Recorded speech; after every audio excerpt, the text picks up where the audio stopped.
नारायणं नमस्कृत्य नरं चैव नरोत्तमं देवीं सरस्वतीं व्यासं ततो जयमुदीरये। सच्चिदानंद भगवान को आउनुहोस् भक्तवृन्द, आजको सत्सङ्गलाई हामी शुभारम्भ गरौँ। हामीले पूर्व प्रसङ्गमा भीष्म पितामहको अद्भुत दिव्य स्तुति हामी श्रवण गर्दैछौँ। पितामहको स्तुति अद्भुत छ, दिव्य छ। पूर्वाचार्यहरू सन्त महात्माहरूले भन्दछन्, जसले यो स्तुतिलाई नित्य पाठ गर्छ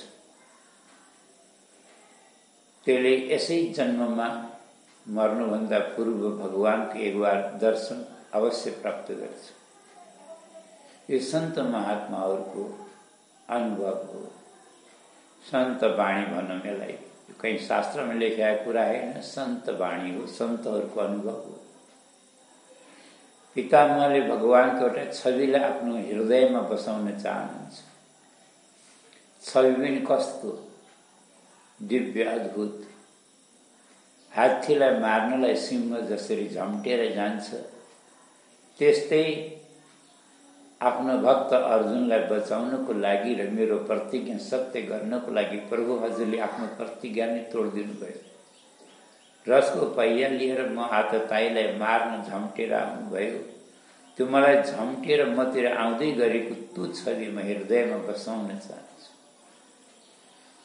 यसरी अद्भुत स्तुति गर्दा गर्दै, भगवानको स्मरण और दर्शन गर्दा गर्दै, गुणगान गर्दा गर्दै पितामहको शरीरबाट प्राण निस्केर गए। ब्रह्मरन्ध्रको भेद गरेर प्राण बाहिर निस्के। यस्तो अद्भुत दिव्य पर्याणलाई देखेर सबै चकित भए। आकाशबाट देवताहरूले फूल वर्षाए। पितामहको जय जयकार भयो। यस्तो दिव्य गति त कुनै लाखौं करोडौंमा कोही एकाध पुण्यात्मा भाग्यशालीको मात्रै होला, त्यो पनि मुस्किल छ। अब दुःख त भयो अवश्य, किनकि यस्ता महापुरुषले छोडेर जाँदाखेरि अब समाजमा यसको क्षतिपूर्ति हुन पनि गाह्रो छ।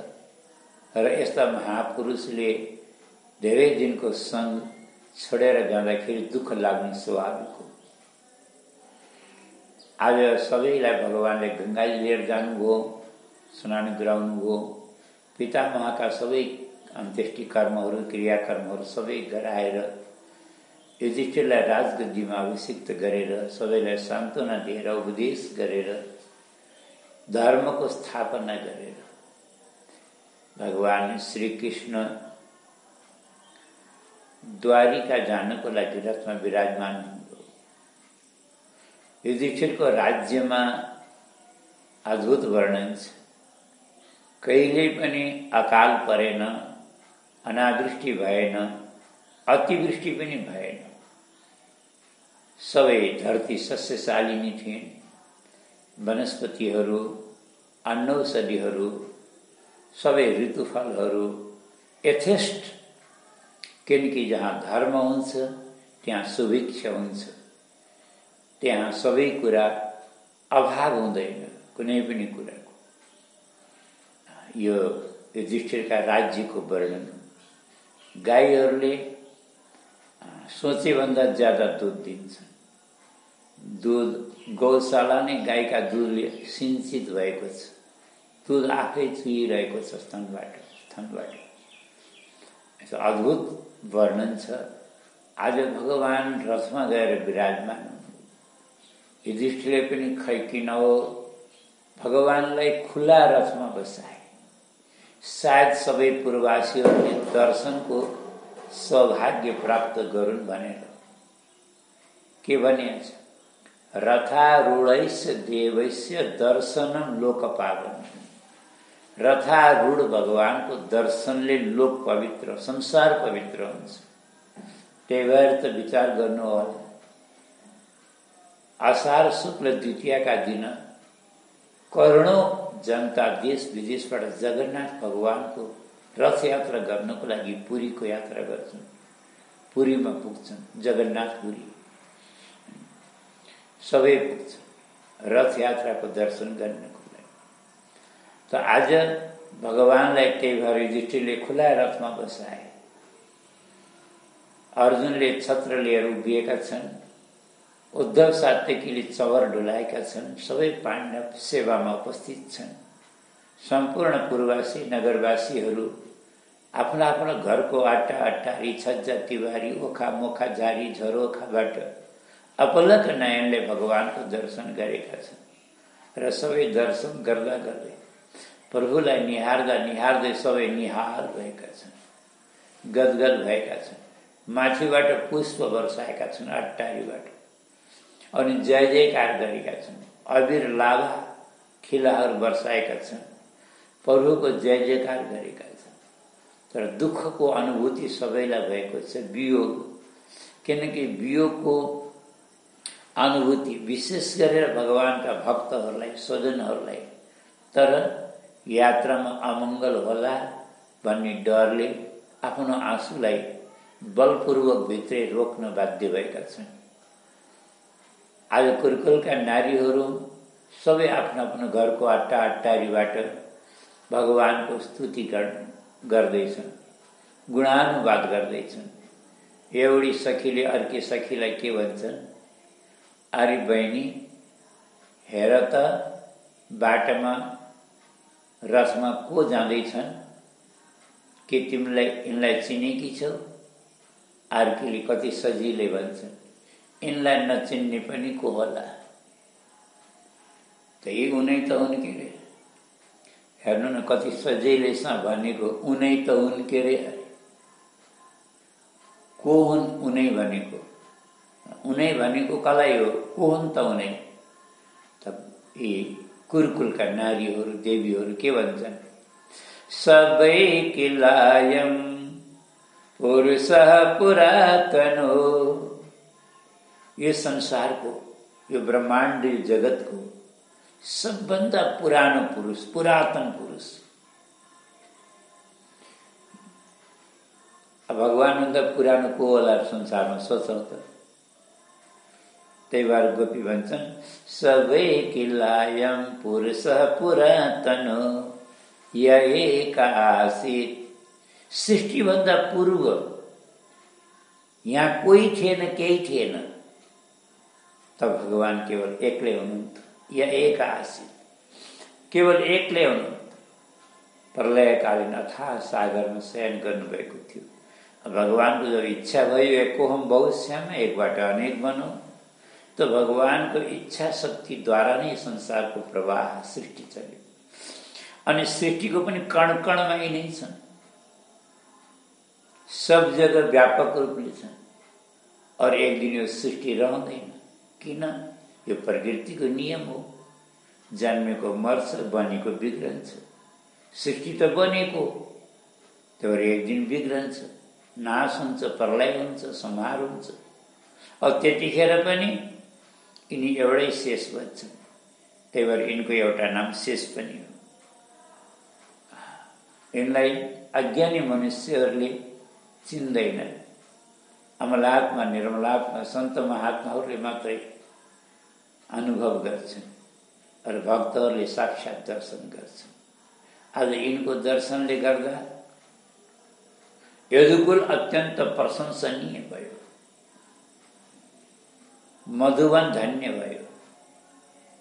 मधुवन अतीव धन्य अरे, अरू सब धन्य भए, तर मधुवन अतीव धन्य। केलाई?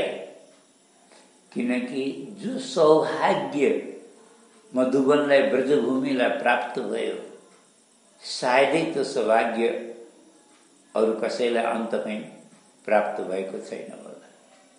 किन भन्नु?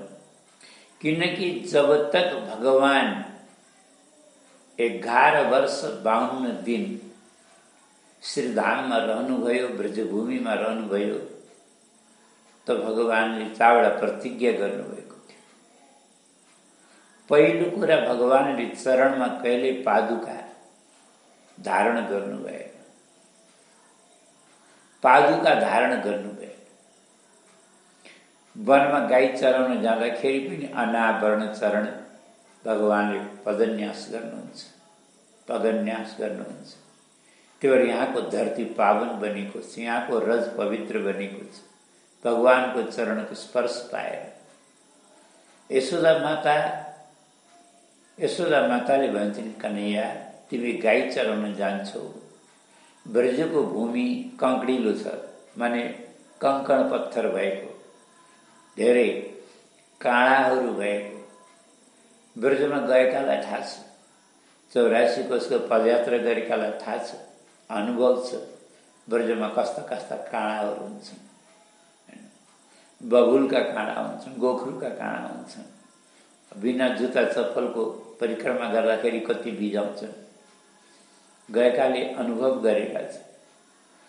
त्यही भएर यशोदा भन्छन्, यहाँ धेरै काँडाहरू छन्, तिमी गाई चराउन वनमा भट्कन्छौ, तिम्रा सुकोमल चरणमा काँडा बित्छन्। त्यही भएर मैले मखमलका जुत्ता बनाएर ल्याइदिएको छु, तिमी जुत्ता लाएर। भगवान भन्नुहुन्छ, आमा हजुरले कस्ता कुरा गर्नुहुन्छ, हजुरलाई थाहै छैन मेरो संसारमा किन आएको। के भन्छन् मलाई सन्त महात्माले, नमो ब्रह्मण्य देवाय गो ब्राह्मण हिताय च जगद्धिताय कृष्णाय गोविन्दाय नमो। म त यी गाई और ब्राह्मणको रक्षा गर्न आएको, पालन गर्न आएको। अझ यहाँ एउटा कुरा भनौँ है, संसारले श्रीकृष्णलाई भगवान भन्छ। हामीलाई कसैले सोध्यो तिमीहरूका भगवान को हुन्? कृष्ण। संसारको लागि कृष्ण भगवान हुन्। तर कसैले कृष्णलाई सोध्यो, कसैले भगवान श्रीकृष्णलाई सोध्यो, श्रीकृष्ण भगवानलाई कसैले सोध्यो तपाईका भगवान को हुन्? हाम्रा भगवान त कृष्ण हुन्, तर कृष्णका भगवान को हुन्? तो भगवान कृष्ण भन्नुहुन्छ, मेरा भगवान मेरा यिनै गाई हुन्, अरे यिनै ब्राह्मण हुन्।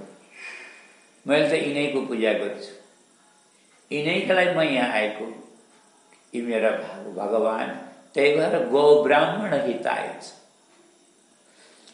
अब मेरा 9 लाख गाई पनि त मेरो अगाडि बिना जुत्ता चप्पल हिँडेका नि के आमा। यदि हजुरले मलाई जुत्ता लगाइदिन मन छ भने पहिला 9 लाख गाईलाई जुत्ता बनाइदिनुहोस्, अनि 9 लाख गाईले जुत्ता लायो भने मैले पनि लाउँछु। हुन्छ आमा? अब हामीले कुरो बुझिआउँला कि 9 लाख गाईलाई कति जुत्ता चाहियो भनौँ त, फेरि 18 लाख भन्नु होला नि। गाईका त चावडा हुन्छन् के, 36 लाख जुत्ता चाहियो। बिचारा यशोदा माता कहाँबाट ल्याउने बनाएर, कसले बनाउन सक्छ? चुप्प लाग्छ, जवाब छैन, बोल्न सक्दैन। भगवानको कस्तो दिव्य भाव। भगवान अझ के भन्नुहुन्छ, माता हजुरले सोच्नुहुन्छ होला म ब्रजको भूमिमा हिँडेको छु, भैमा ढुङ्गा माटामा नै।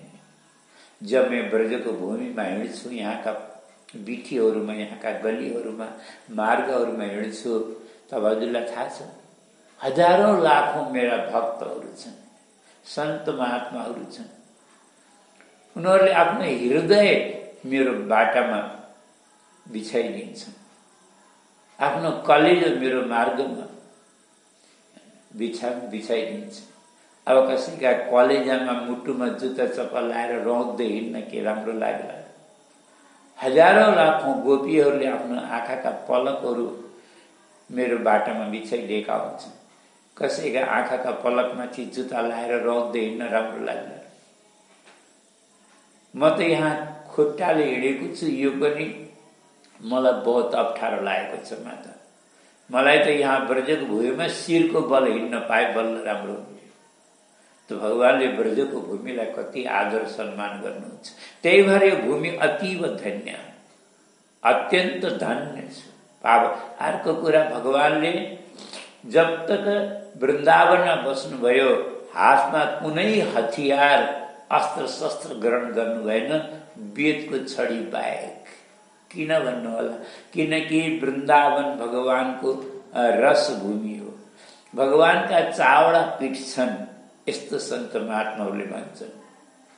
वृन्दावन भगवानको रसपीठ हो, मथुरा भगवानको तत्वपीठ हो, द्वारिका भगवानको योगपीठ हो, हस्तिनापुर भगवानको कर्मपीठ हो, जहाँ अर्जुनले कर्मको उपदेश गर्नुहुन्छ। रसपीठ वृन्दावन। त्यही भएर वृन्दावनमा रासलीला त हुन्छ, यहाँ रसमय लीला हुन्छन्, यहाँ रसिकहरूले बास गर्छन्, यहाँ रसोपासना हुन्छ, यहाँ अरू हुँदैन। त्यही भएर यहाँ त मर्नेवाला राक्षस पनि भाग्यशाली हुन्, जो भगवानको न त सुदर्शन चक्रले मरे, न कौमुदकी गदाले मरे, न कोही श्राङ्ग धनुषले मरे। यहाँ त मर्नेवाला पनि भगवानको कर कमलको स्पर्श पाएर मरे, भगवानका हस्त कमलबाटै मरे, भगवानको स्पर्श पाएर मरे। ती त सिधै दिव्य धामलाई प्राप्त गरे। तर यहाँ त मर्नेवाला पनि भाग्यशाली हो। र यहाँको भूमि भगवान यहाँ कहिल्यै हतियार, किन भगवानले अस्त्र शस्त्र ग्रहण गरेको भए यहाँको रसभङ्ग हुने थियो। भगवानले कहिल्यै सिलाएका लुगा पनि धारण गर्नु भएन, कहिल्यै सिलाएका लुगा धारण गर्नु भएन। अस्तखेरि भक्तहरूको भावना हो, आउनुहोस् यो भावनालाई हामी कदर गर्दै नमन गर्दै अगाडि बढौँ। आज सब गुरुकुलका नरनारीहरूले यस्तो अद्भुत दिव्य स्तुति प्रशंसा गरेका छन्, गुणगान गरेका छन्। भगवान सबैलाई मन्द मन्द मुस्कानले सबैको अभिनन्दन गर्दै, सबैको आदर और सम्मान गर्दै, सबैलाई सम्मान दिँदै भगवान अगाडि बढ्दै बढ्दै जानुभयो। गुजरातमा गएर बासा बस्नुभयो। प्रातःकाल उठेर भगवानले जो प्रस्थानको बेला भयो, पाञ्चजन्य शङ्ख बजाउनु भयो। यो ध्वनि द्वारिकामा पुग्यो। पाञ्चजन्य शङ्खको ध्वनि द्वारिकामा पुग्यो। और यो शङ्खको ध्वनि द्वारिकावासीहरूले सुने। अझ आफ्ना भगवानको, आफ्ना प्रभुको शङ्खको आवाज द्वारिकावासीहरू चिन्छन्, पहिचान्छन्, जान्दछन्। यो हाम्रो प्रभुको शङ्ख ध्वनि हो। पाञ्चजन्य शङ्खको ध्वनि नै अलग हुन्छ। खुसी लाग्छ, सबैलाई प्रसन्न हुन्छन्। अगवानी गर्न भनेर पूर्ववासीहरू, नगरवासीहरू नगरबाट बाहिर आउँछन् भगवानलाई स्वागत गर्नको लागि। नगरबाट बाहिर आएर भेट गर्छन्, दर्शन गर्छन्। जो साना छन् उमेरमा सबैले भगवानलाई साष्टाङ्ग प्रणाम गर्छन्। जो भगवानभन्दा ज्यादा ज्येष्ठ छन्, गणमान्य छन्, वृद्धजन छन्, उनीहरूलाई भगवानले प्रणाम गर्नुहुन्छ। अब जो बराबरीका छन्, अब कसैसँग नजर मिलाउनुहुन्छ, कसैसँग हात मिलाउनुहुन्छ, कसैलाई मुस्कुराएर हेर्नुहुन्छ। अर्थात् यतावता भगवानले सबैको सम्मान गर्नुहुन्छ, सबैलाई इज्जत गर्नुहुन्छ, सबैलाई अभिनन्दन गर्नुहुन्छ। सबै द्वारिकावासीहरूले आज भगवानको दर्शन गरेर बडा सुन्दर स्तुति गरे। भन्छन् नतास्मते नाथ सदाङ्घ्रि पङ्कजं विरिञ्च वैरिञ्च सुरेन्द्र वन्दितम्। हे प्रभु, हजुरका चरणार बिन्दमा, सुकोमल श्री चरणमा हामी साष्टाङ्ग प्रणाम गर्छौँ। जो शरणागत भक्तहरूको लागि छत्रको समान छाया दिनेवाला, शीतलता दिनेवाला यस्ता अद्भुत दिव्य चरण कमल छन् हजुरका, जसको सारा देवताहरू, इन्द्र ब्रह्मा प्रवृत्ति सम्पूर्ण देवताहरूले वन्दना गर्छन्, आराधना गर्छन्, स्तुति गर्छन्। यस्ता भक्तहरूलाई अभय प्रदान गर्नेवाला यस्ता श्री चरणको छत्र छायामा हामी पनि प्रभु सुरक्षित भएको अनुभूति गर्छौँ। हामी यो संसारमा एक प्रकारले अनाथ थियौँ, तर हजुर जस्तो नाथ पाएर, स्वामी पाएर हामी अनाथ भएर पनि सनाथ भएका छौँ। तर एउटा कुरा बडा दुःख लाग्छ, जब हजुर कहिलेकाहीँ हामीलाई छोडेर जानुहुन्छ, आफ्ना स्वजनहरूलाई, सम्बन्धीहरूलाई, शरणागतहरूलाई कृपा गर्नको लागि भेट गर्न भनेर जानुहुन्छ, द्वारिका छोडेर जानुहुन्छ। त त्यतिखेर हामीलाई एक एक क्षण युगौं युगौंका समान प्रतीत हुन्छ। त्रुटिर्युगायते त्वाम पश्यताम, गोपीहरू यही भन्छन् नि, हजुरलाई नदेख्दाखेरि एक क्षण पनि हामीलाई अनेकौं युगका समान दुखदायी प्रतीत हुन्छ। पर आज हजुर आउनुभयो, हामी कृतार्थ भयौं, सनाथ भयौं, धन्य भयौं। यसरी बडा सुन्दर स्तुति गरेका छन् यी सबै पूर्ववासीहरूले। भगवान द्वारिकामा प्रवेश गर्नुभयो। 16,108 रानी तथा पटरानी छन्, तर भगवान कसैकामा जानुभयो। पहिला माता पिताका महलमा जानु। वाह, कस्तो मर्यादा! 16,108 रानीहरू छन्, पटरानीहरू छन्, तर भगवान पहिला त्यता हेर्दा पनि हेर्नु भएन। माता पिताका महलमा जानुभयो, कक्षमा जानुभयो, माता पितालाई प्रणाम गर्नुभयो। बवन्दे शिरसा सप्त, चरणमा शिर राखेर डोग्नुभयो। और एउटी मातालाई मात्रै भन्नुहुन्न यहाँ, बवन्दे शिरसा सप्त, अरे देवकी प्रमुखा, देवकी आदि 7 माता छन्। त सबैका श्री चरणमा म शिर राखेर साष्टाङ्ग प्रणाम गर्नुहुन्छ भगवानले। पिताको आशीर्वाद लिनुहुन्छ, माता पिताको कुशल मङ्गल सोध्नुहुन्छ। तब बल्ल 16,108 रूप लिएर भगवान सब रानीहरूका महलमा अलग अलग रूपले प्रवेश गर्नुहुन्छ। अलग अलग प्रकट भएर अलग अलग सबै महलमा प्रवेश गर्नुहुन्छ। रानीहरू भगवानको दर्शन गरेर धन्य धन्य हुन्छन्, कृतार्थ हुन्छन्। आफ्नो गोदीको बालकलाई, काखको बालकलाई उठाएर भगवानका काखमा दिन्छन्। रानीहरूले यही बहानाले भगवानको अङ्ग सङ्ग प्राप्त गर्छन्, स्पर्श प्राप्त गरेर पुलकित हुन्छन्, आनन्दित हुन्छन् र आफूलाई धन्य सम्झन्छन्, आफूलाई भाग्यशाली सम्झन्छन्। भगवानका श्री चरणमा नतमस्तक हुन्छन्। भगवानको दर्शन गरेर, सान्निध्य प्राप्त गरेर यी सबै रानीहरू आफूलाई अहोभागी सम्झन्छन्। भगवान यसरी द्वारिकामा धेरै दिनपछि आउनुभएको छ, विश्राम गर्नुभएको छ। भगवानलाई केही बेर यता विश्राम गर्न दिउँ, हामी फर्केर फेरि हस्तिनापुरमै जाउँ।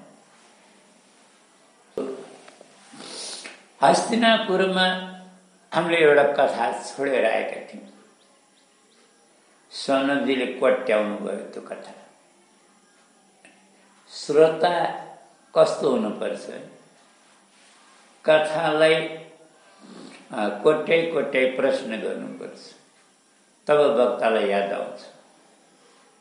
कथा टुङ्गिन दिनुहुन्न। सनकजीले प्रश्न गर्नु, अश्वत्थाम्नोपसृष्टेन ब्रह्मशिष्णोरु तेजसा उत्तरायातो गर्भ ईशेन जीवित पुनः। प्रभु, हजुरले पूर्व प्रसङ्गमा उत्तरका गर्भमा भगवान जानुभयो, 10 महिना वास गर्नुभयो, उत्तरका गर्भको रक्षा गर्नुभयो, यो त भन्नुभयो। तर कथा यो पनि आउँछ, भगवान अन्तर्ध्यानमा बालकको जन्म भयो, तर बालक जन्मदाखेरि मरेको थियो। भागवतमा पनि यो साङ्केतिक रूपमा आयो, बुझ्नुभयो होला। ईशेन जीवित पुनः, मरेकालाई नै त पुनर्जीवन हैन, जीवित गराइन्छ हैन। मर्दै नमरेको भए त ईशेन जीवित पुनः किन हुन्थ्यो? त भागवतले पनि यो सांकेतिक रूपमा त भन्यो कि ईश्वरले पुनः जीवन दान दिनुभयो। अब यहाँ एउटा प्रश्न हुन्छ, त 10 महिना त भगवानले गर्भमा गएर बालकको रक्षा गर्नुभयो भनेर आएका छौँ हामी, फेरि बालक मृत पैदा कसरी भयो? किनकि भगवान अन्तर्यामी सर्वज्ञ हुनुहुन्छ। भगवानको एउटा विशेषता छ, भगवानले सबको सम्मान गर्नुहुन्छ, सबको आदर गर्नुहुन्छ। किनकि अश्वत्थामाले छोडेको जो ब्रह्मास्त्र हो यो पनि एउटा अमोघ अस्त्र हो। भगवानले चाहेको भए यसलाई नाश गरिदिन सक्नुहुन्थ्यो, तर भगवानले नाश गर्नु भएन। अब हामीले कल्पना गरौँ है, हामीले बार बार भगवान 10 महिना गर्भमा बस्नु हो, 10 महिना वास गर्नु हो, किनभने भगवानले त ब्रह्मास्त्रलाई नाश गरिदिएको भए त गर्भमा बसिरहन पर्थ्यो र? पर्दैन। भगवानले ब्रह्मास्त्रलाई नाश गर्नु भएन, खाली बालकको रक्षा गर्नु हो कवच बनेर, कौमोदकी गदाको कवच बनाउनु भयो। 10 महिना तक त्यहाँ वास गर्नुको अर्थ के हो? ब्रह्मास्त्र पनि यथावत छ, किनकि त्यो पनि अमोघ हो र भगवानको कृपा पनि अमोघ हो। त्यही भएर 10 महिना तक ब्रह्मास्त्रले प्रतीक्षा गरेर बस्यो, जब तक भगवानले गर्भको रक्षा गर्नुभयो। जब भगवान 10 महिना लागेपछि जन्म लिने बेला भयो, तब भगवान अन्तर्ध्यान हुनुभयो। अब त्यसपछि ब्रह्मास्त्रले पनि आफ्नो काम गर्यो। त्यही भएर बालक महाभारतमा त स्पष्ट वर्णन छ, मरेको जन्मी। पाण्डवहरू पहिला जति प्रसन्न थिए, बालक जन्मिसकेपछि हेर्दा त मरेको रुवावास भयो, हाहाकार भयो। त कसरी जीवनदान दिनुभयो पुनः? त भन्दा भगवान श्रीकृष्ण पनि दर्शनको लागि त्यहाँ आउनुभयो प्रसुतिका गृहमा, किन भिड लागेको थियो, त्यहाँ रुवावास भएको थियो। भगवानले हातमा गंगा जल लिनुभयो र भगवानले एउटा संकल्प गर्नुभयो, म धर्मको स्थापना गर्नको लागि धरतीमा आएको, मैले अधर्म यदि गरेको रहेनछु, कहिल्यै झुट बोलेको रहेनछु, गलत आचरण गरेको म रहेनछु भने यो बालक जीवित हुन पर्छ। यदि म सत्यनिष्ठामा धर्म छु र धर्मको स्थापना गर्न आएको हुँ भने यो बालक जीवित होस् भनेर त्यो गंगाजल बालकको मुखमा चुहाइदिनु। त्यो गंगाजल मुखमा पर्ने बित्तिकै बालक जीवित भयो, हाँस्न लाग्यो, हात खुट्टा चलाउन लाग्यो। देखेर सबै दङ्ग भए, भगवानको जय जयकार गरे। भगवान अन्तर्ध्यान हुनुभयो, हर्षोल्लास भयो। ज्योतिषीहरू आए, ब्राह्मणहरू आए, भविष्यवक्ताहरू आए। युधिष्ठिरले सबको सम्मान गरे, सबैलाई आदरपूर्वक नमन गरे, प्रणाम गरे, वन्दना गरे। र युधिष्ठिरले एउटा प्रश्न गरे, हे दैवज्ञ महापुरुष हो, म हजुरलाई प्रणाम गर्छु, मेरो नातिको भविष्य बताउनुहोस्। यो हाम्रो उत्तराधिकारी बन्न सक्ला कि नसक्ला, यो गद्दीको योग्य होला कि नहोला? हजुरहरू त त्रिकालदर्शी हुनुहुन्छ, आफ्नो ज्योतिष विद्याको आधारमा बताउनुहोस्, मेरो नाति भविष्यमा कस्तो हुन्छ? त ब्राह्मणहरूले भने, दैवज्ञ ब्राह्मणहरूले भने, राजन चिन्ता नगर्नु, पार्थ प्रजापिता साक्षात् इक्ष्वाकुरिव मानव। आज प्रजाको रक्षा गर्नको लागि, हजुरको गद्दी धान्नको लागि साक्षात् इक्ष्वाकु तपाईका घरमा सायद पुत्र बनेर पौत्र बनेर आएका हुन् जस्तो हामीलाई लाग्छ।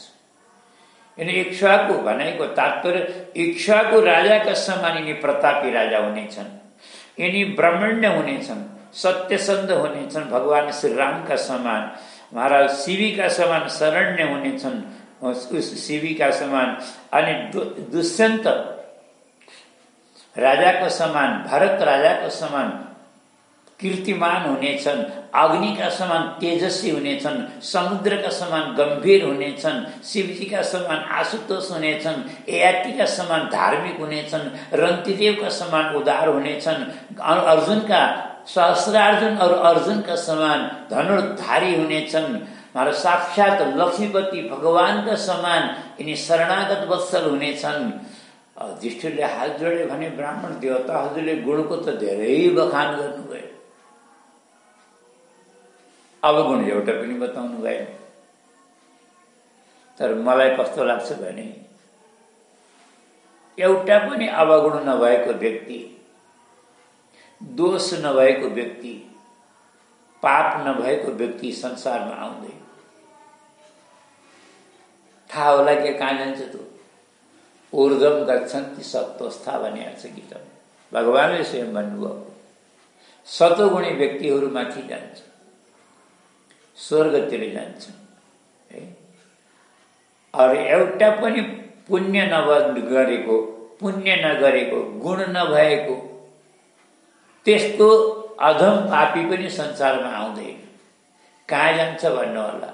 अधो गच्छन्ति तामसा, ती नरकतिर जान्छन् जो शुद्ध तमोगुणी छन् भने पापी छन्, ती सबै नरक लोकतिर जान्छन्। अब कुरो बुझ्नु पर्यो कि नै? त्यसबेला संसारमा को आउँछ? संसारमा रजोगुणी, जसले पाप पनि गरेको छ, पुण्य पनि गरेको छ। त्यही भएर यहाँ जन्मेको मनुष्यमा गुण पनि हुन्छ, दोष पनि हुन्छ। कल्पना नगर्नु, जति सुकै ठुलो महापुरुष भए पनि कोही दुधैले धोएका हुन् भनेर ग्यारेन्टीसँग भन्न सकिँदैन, किनकि यो संसार हो, एउटा न एउटा अवगुण हुन सक्छ। परन्तु सबै अवगुणी छन् भनेर पनि भन्न सकिँदैन, कोही न कोही गुण पनि हुन सक्छ। त्यही भएर यहाँ जन्मेको मनुष्यमा गुण पनि हुन्छ, अवगुण पनि हुन्छ। भने हजुरले अवगुण किन बताउनु भयो? ब्राह्मण देवताहरूले भने राजन, मान्छेले गुण सुन्दा त बडा प्रसन्न हुन्छ, अवगुण सुन्दाखेरि मुख बिगार्छ कि नै? सहन गर्न सुन्नै गाह्रो हुन्छ। युधिष्ठिरले भने ब्राह्मण देवता त्यस्तो नभन्नुहोस्, मैले धेरै कष्ट झेलेको मान्छे हो, मैले धेरै दुःख सहन गरेको मान्छे हुँ, मलाई सबै अनुभव छ, चिन्ता नगर्नुहोस्, भन्नुहोस् जे छ अवगुण भनिदिनुहोस्। एउटै अवगुण छ, यिनी शिकार खेल्नको लागि एक बार दक्षिण दिशातिर जानेछन् र समीक पुत्र श्रृंगीको यिनलाई श्राप लाग्नेछ। तक्षक नागले डसेर यिनको मृत्यु हुनेछ, किनकि यिनका हातबाट एउटा ऋषिको समीकको अपमान हुन्छ।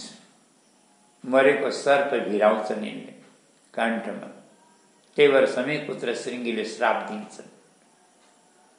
अब सहन गर्न सक्छु त भने जसले पनि भन्छ है, पर आइलागेपछि सहन गर्न गाह्रो हुन्छ। युधिष्ठिर बोल्नै सकेन, अवाक भयो, आँखाबाट आँसु पनि आए। किन? उनले एउटा कुरा सुनेका थिए, सर्पले डसेको मान्छे कहिले तर्दैन। यसको तात्पर्य मेरो नाति कहिले तर्दैन। नै नै नै, चिन्ता नगर्नुहोस्, तपाईको नाति जस्तो भाग्यशाली त संसारमा अरूको होला, जसलाई गर्भमा नै भगवानले गएर दर्शन दिनुभयो, रक्षा गर्नुभयो। त्यस्ता आफ्ना भक्तलाई मर्ने बेलामा के भगवानले दर्शन दिन नआउनु होला? स्वयं सुखदेव स्वामी भगवान श्री कृष्ण नै सुखदेवको रूपमा प्रकट भएर आउनुहुनेछ र भागवत कथा सुनाएर परीक्षितलाई तार्नुहुनेछ, तपाईको नातिलाई तार्नुहुनेछ। यति भनेर नाम विष्णु रात ब्राह्मणहरूले नाम राखेर गए।